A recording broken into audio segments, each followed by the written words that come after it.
If you want to go fast, go alone. But if you want to go far, go together. People are such a huge part of the business. Having people that you can rely on, having people that can be plugged into your business when you're not there. It's not just about when you bring on a person, what can I delegate off? But it's really about how does this person add to the collective sum? How are they adding value to the strategy? What are the things that they're bringing to the table to really add that additional value beyond just the 1+1? Hi, everyone. Welcome back to the CEO School podcast. I'm your host, Suneera, and we are at the Millionaire Founders Club retreat in Dallas, Texas. I'm so excited to be here, and we took an opportunity to record the podcast live from this awesome event so that all of you listeners can also learn from all of the incredible things that are happening with the Millionaire Founders Club. These are 100 badass CEOs, all female entrepreneurs that are scaling their businesses beyond that 7-figure mark now. So they're already at the 7-figure mark. Some of them have exited. Some of them are already multi-8-figure, but we get together spring and fall for 2 retreats. It's my favorite event of the year. And for today's episode, as we're kicking off, while we were at dinner last night, I was really thinking about what are the patterns that I see in 7-figure CEOs. And so I wanted to bring that conversation to all of our listeners today on what are the patterns that have gotten these women to where they're at so that you can get here too and beyond. And some of the things and the shifts in our wording, our mindset, our conversations are really around not can I, but really about leading. It's about who can. It's not about how do I make more money. It's about how do we keep more profits. It's also not about doing, but more about leadership now.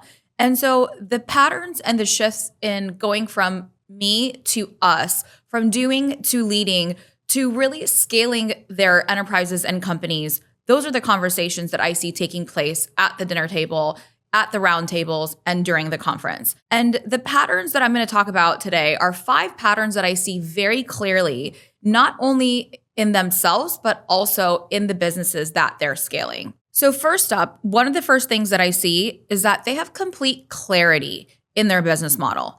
And they know who they're serving. They know their customer so well, their clients so well, from a sense of their exact ICP, meaning their ideal customer profile. They're not serving everyone.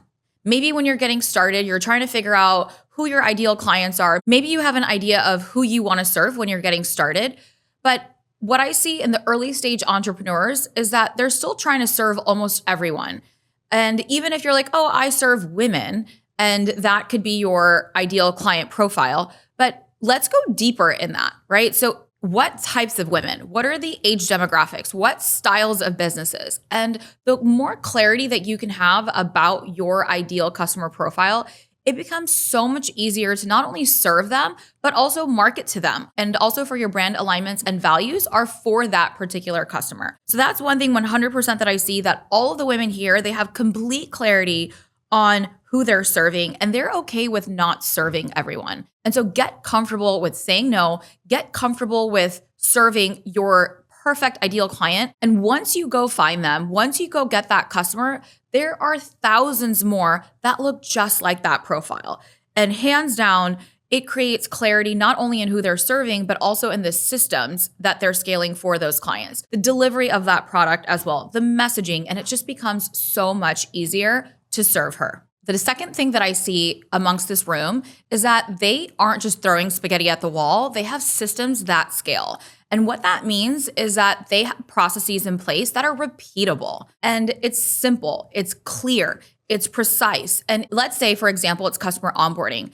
They can onboard, if there's 100 customers in line, it's still the same process that's repeatable for 100 customers versus if it's just one customer. In the early stages, you might be building those processes, trying to figure out what are those systems that scale. But at this stage, they've already got that locked down. And systems for scale is not just with people and onboarding and team. It's also about tools and technology as well. And so they've got the tools and technology that are also scaling for them. So that's something that you can take away right away, is to see what are those systems that are in place for your business that can scale from an automated way. Number 3, I had mentioned systems, but also they have team in place at this stage. And team is so important. The power of team and going from doing to leading. These women are now building their teams so that they can lead these teams into this next stage of growth for the company. When you are in the early stages, it's hard. You don't have the resources and you're like, Suneera, I do want a team. I wish I had a larger team. I don't have the resources right now. But those systems that we were talking about now, especially with the age of AI, you can build incredible resources without even having employees in place with the tools that AI has for us. And even AI employees now are something that even I'm learning about. And so there are ways for you to scale beyond yourself. But when you are past that 7-figure mark, you are not doing this by yourself, especially beyond that 8-figure mark as well. So you are building a team around you that you are leading. There are departments, and you don't need to have a giant team anymore. And I think that's what's really incredible about technology is that it's helping us leverage and scale in a way that has never been done before. But people are such a huge part of the business. You've heard me for the last 5 years on this show talk about one team. I literally have it tattooed on my arm. I believe in the power of team so much. If you want to go fast, go alone. But if you want to go far, go together. And just having people that you can rely on, having people that can be plugged into your business when you're not there and that can truly add value. It shouldn't be delegation. It should be 1 + 1 = 3. And what I mean by that is that it's not just about when you bring on a person, what can I delegate off? But it's really about how does this person add to the collective sum? How are they adding value to the strategy? What are the things that they're bringing to the table that can really expand the company, expand our revenues, expand our product suite, all the things to really add that additional value beyond just the 1 + 1. And that's why it's 1 + 1 = 3. So all of them have incredible teams in place. And I also believe that with those systems, people are scalable as well. So that's 100% always part of the conversation is around leadership and team growth. Number 4, I absolutely love this one because I think that as women, we tend to just hide and play small, but these women in the room are not hiding. They are not hiding. Visibility equals valuation. And what I mean by that is that once they have their product in place, they have clarity around who they're serving, they have the team, they have the systems, they are everywhere. Their brand is everywhere. They're focused on growing their market share through that visibility. And they're the faces of their brands. It's 2025 right now. And as a founder, it is such a huge part of your job to be that chief evangelist of the company. And there's nobody better that can do it than you. And so you have to stop hiding. You have to get out of your screen and into the rooms.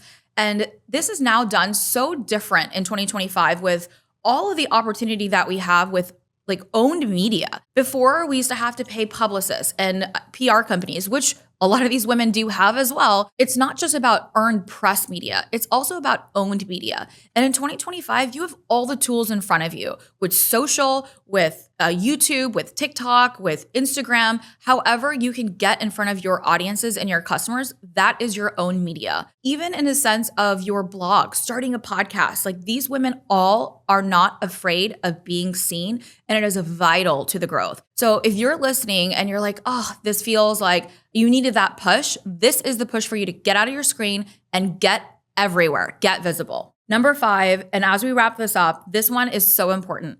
I love this. At this stage where these women are at the 7-8-figure mark, they are all 100% about alignment over everything. And what that means is that they are not shifting their value system to earn another customer or earn another dollar or to do what's not serving them. And I love this because it took me so long to figure out that alignment piece in terms of, I always knew my value systems, but those value systems are so critical in how you're building a company, who you're serving, who gets to be on your team, what types of partnerships that you bring to the table. And it has to always go back to those values that are about you and your alignment as a company, as a brand, and most importantly, the human behind all of this. And so this is your permission to ensure that you do have that alignment. It's okay to say no. No is a full sentence, period. So say no to brands that don't align. Say no to customers that don't align. This is your permission slip to fire that customer that is so annoying, but you're like holding on for dear life because you're like, I need to serve, or I can't say no, or I need that revenue, Suneera. No, say no. And as soon as you have that clarity, it opens up space to go get the next 10 customers that align with you. And this goes to team, this goes to brand partnerships, but all of the women in the room are constantly protecting that alignment. That's 100% the case here. So there you have it. Those are the 5 things that I see that 7-figure women have at this level that you can take home today and apply in your business. I'll recap them. Number 1 is having clarity and knowing who they serve. Number 2 is having systems that scale for them. 3, it's the power of team. They're not doing it alone. Number 4 is visibility is valuation. And number 5 is truly choosing alignment. And so there you have it. I hope you guys enjoy these lessons. I'll be sharing other podcasts live from the stage, our speakers at the conference. It is going to be such a fire conversation. So stay tuned. If you like this episode, please screenshot it and share it. I'm so pumped to be growing the show with you. It has been 5 years of serving, and I just feel just at the best place again as I'm building again to bring new tools, new resources relevant that are happening in today's conversation. So thank you to all of our listeners, our OG listeners, and all the ones that are new here. I cannot wait for you to tune in to another episode of CEO School.